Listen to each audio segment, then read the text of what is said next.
right now. Pittsburgh's best sports show is about to begin. Call us or tweet us. We've got things to talk about on the Ireland Contracting Nightly Sports Call. All right, thanks a lot, Jess, and thanks for sticking around for the Ireland Contracting Nightly Sports Call. I'm Rich Walsh. I'll be joined by Chris Mueller in a matter of moments over to 93.7 The Fan Cam. And we're going to be talking about the Steelers, maybe dabble in Pitt and what happened last Saturday and talk about what's going to happen this Saturday. But the Steelers are the big topic here tonight. I like your shirt there, Chris. I wanted to get a white one that's very similar to that one. But anyways, off topic a little bit. Steelers hit the road here. The good thing is, look, all the signs are pointing to a Steelers loss, in my opinion. The Washington Commanders have one of the best offenses. This kid's dynamic, the quarterback. But here's the underlying good stats, right? 7-0 the last 7 years after the bye, 13-4 under Tomlin after the bye. So they're really good after a break, and they're really good against rookie quarterbacks, 25-6. Yeah, all those numbers I think do work in their favor. The after the bye always made sense to me. You do have extra time to self-scout. You presumably, and in this case, it's going to happen with Frazier, maybe others. You have guys getting healthy. I just think generally, anytime you see a sign of a team that in the regular season has a bad record after the bye, that's a sign of bad coaching. So Mike Tomlin's a good coach. They should have a good record. I'll say this about Daniels. I have watched him a lot this year. Not that we all don't try to watch as much NFL as we can in our business, Richie, just to be as informed as possible. He really has not played the position like a rookie whatsoever. Even if you'll go back to the best rookie season in league history as far as wins and losses, Roethlisberger was, by the end of that season, starting to leak a little bit of oil, and he wasn't always playing these knockout, lights-out games. Jaden Daniels is being asked to do a pretty fair amount for them. I mean, he's being asked to be their best player, and he is playing the position like a guy that's been doing so for 5, 6, 7 years already and has full comfort. There are plays that he makes, if you have a chance to watch him, beyond the spectacular, that just belie the fact that he has only played 9 games in the NFL. Very patient in the pocket, can avoid the rush, but if the rush is coming and he's trying to make a play from the pocket, he will hang in there and make good throws under duress. And I think that's the sign of a really good veteran, polished player. And so the fact that he's doing that 9 games in, that's scary. And I think this is going to be a very, very good test for if their defense has figured out some of its little issues, especially with the running game, with him running. And also if the offense, after an extra week to get themselves ready, has a couple new wrinkles up their sleeves besides Mike Williams being in the fold, Rich. Before we get to Mike Williams, I want to touch on Daniels here. Did you see this coming at all? And do you think now, after, 9 games, maybe he should have been the first overall pick? I was not as huge of a Caleb Williams fan as some other people. Not that I thought that he was going to be a bust, but I just did not see generational gets overused, but transformational talent. My only hang-up with Daniels, and I guess I got to go on record, I think Drake May is still going to be the best of the bunch, but I might have to amend that because Daniels has been so good so fast. My main worry with him was he is not a big guy. He is slender of frame, and he had no problem taking big shots in college to try to make plays, and I just figured that was not going to work at the NFL level.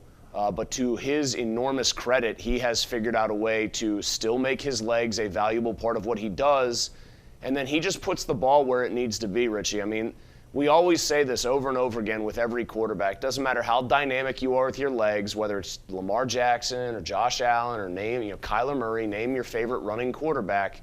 If you cannot consistently put the ball on target from the pocket, on the move, you're never going to be great in this league. And Daniels, for my money, has been very polished and very accurate from pretty much every situation. And I think that's what makes him so good. So did I think he'd be this good? No. I did think he would be good, better than average, but not obvious offensive rookie of the year and possible MVP candidate good. No way. Yeah, the Steelers are also good against dual threat quarterbacks. The quarterbacks that worry me are the guys that can pick apart that defense. But I want to go back. I mean, are they good against, hold on. They're Lamar good against Jackson. They're good against. I mean, okay. Are they good against Josh Allen? Are they really, the story here is they're good against Lamar Jackson when nobody else is.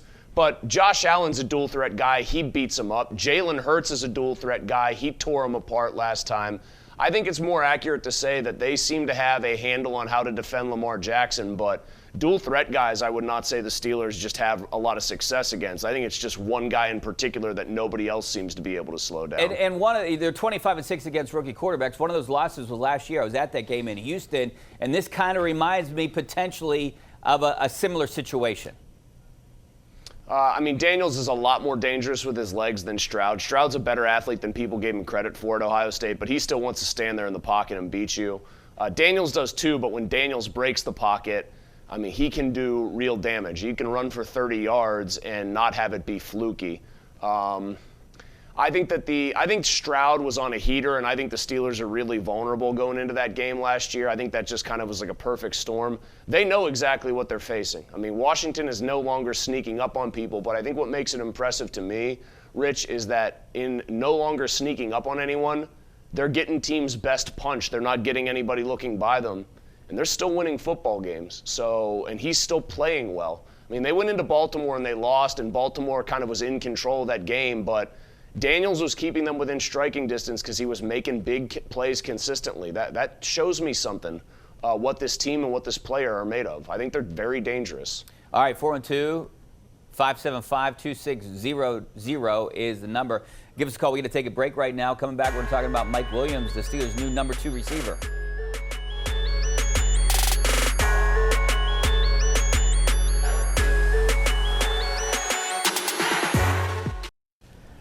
All right, welcome back to the Ireland Contracting Nightly Sports Call. This is our GMC Tweet of the Night. This is from Legion Hoops. The NBA has released their first Rookie of the Year ladder. And look where you see Bub Carrington, number 2 right there, looking pretty good. The Panthers have a couple stars in the backcourt this year. Panthers hoop team is underway this year, so we'll get to that probably later when things start to really shake out. But right now I want to talk a little bit about Mike Williams. Look, they didn't really have much to choose from, right, Chris? I mean, this is basically the best option that they had out there for what they were willing to give up. When you look deeper into it, though, I think this is a good fit for this offense. He's really good in tight spaces, really good with contested balls, and I think he can complement George Pickens pretty well. So I think there's a lot of different things you could say about this, and I would start with, is this an overwhelming acquisition? No. When this guy is healthy and right, he is still very dangerous, or you'd think he is. I don't think he's kind of physically shot the way Allen Robinson pretty clearly was when they traded for him. There's a couple different things here. If you believe the reports, Jerry Dulac, I think, said they were really hot after Christian Kirk, and then he went and broke his collarbone, which nixed any chance of that happening. Then that might have been their first target. It sounds like, from what people are saying, I think Jeremy Fowler over at ESPN reported they really took a serious look at Darius Slayton before going with Williams. That kind of tells me that the price might have been too high with Slayton. We noticed that the Giants didn't even deal Slayton or Ojulari, their edge rusher, that people all just assumed they were going to part with both guys. They didn't. So it sounds like New York wasn't bluffing and teams didn't want to meet their price. Then you look at who else is out there, and I mean, I think Williams is okay. He's better than Adam Thielen. I mean, Adam Thielen would have worked underneath, and he would have been a possession receiver. But what's this offense built to do with Russell Wilson? Throw the moon ball, throw the jump ball, take your yards 35 to 40 at a time, or the pass interference if you can get it. The old Joe Flacco offense. So I do think there's a fit there. He doesn't create separation, but when the ball is in the air and it's 50-50, it's more like 70-30 or 75-25 in his favor because he's so big, he's so physical. What I hope this does is has an immediate positive effect on their passing game such that he's just better than Van Jefferson, so you'd think it helps them there, Rich. And then 2 high safeties. You're going to have to play 2 high safeties against this team more often if Mike Williams shows you that he's dangerous, because he or Pickens could beat you. And what does that open up? The running game, guys running underneath because there just isn't as much of a crowded field in the middle of the field. I think it could have a lot of positive effects. But it remains to be seen how much Mike Williams was just in the wrong situation in New York and how much Mike Williams might just be a diminished version of himself. You brought up a name, and that's what I was going to ask you about. I'm hoping this isn't an Allen Robinson. I mean, he hasn't looked the same since that injury. It's also one of those situations, though, where the injury happens last year and you wonder, does it take a certain amount of time into a season before the guy starts to feel that confidence again in his surgically repaired ligaments? And that's always a possibility. I I will say probably one thing that has me more optimistic about this deal than I otherwise would be is I think Aaron Rodgers is such a toxic, domineering presence with the Jets that if he decides he doesn't like a guy and you're not in the Aaron Rodgers Super Friends group, then he doesn't really want you there. He was passive-aggressive on Pat McAfee talking about Mike Williams because, of course, those guys, being Pittsburgh fans, wanted to know. Williams, I thought, took an obvious shot at Rodgers as a bad leader when he was extolling the virtues of Russell Wilson. So it's pretty clear that that was a toxic setup from moment one in New York, and you would hope that you get the excited, motivated player whose best route that he runs coincides with the best ball that Russell Wilson throws. Deep ball route runner, deep yards, at big yards per catch guy on average, paired with a quarterback that wants to take shots downfield, that doesn't really want to work short, intermediate, middle of the field. He wants to heave it and let his guys go get it. This could really help out Pat Freiermuth, too. Let's go out to Jim in Greentree. How you doing, Jim? Hey, how you doing, Rick? Good. Thanks for calling. Hey, Chris, let me ask you a question. The quarterback for Washington, Daniels, he's never faced T.J. Watt. So I think the Steelers are going to win big because they got the best defense in the league.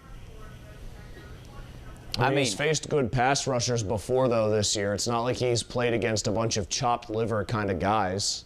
He's played against good players coming off the edge. Watt is probably the class of the league in that department, but it's not like this guy has just been facing nobodies who have been rushing him. He's going up against Trey Hendrickson with the Bengals. They outscored Cincy. Hendrickson's still a pretty good player coming off the edge. If you're putting all your eggs in the TJ Watt's going to bring them down basket, I'm not going to tell you that that might not work because it often does, but this guy's a different ball of wax back there. I mean, he can hurt you in a lot of different ways.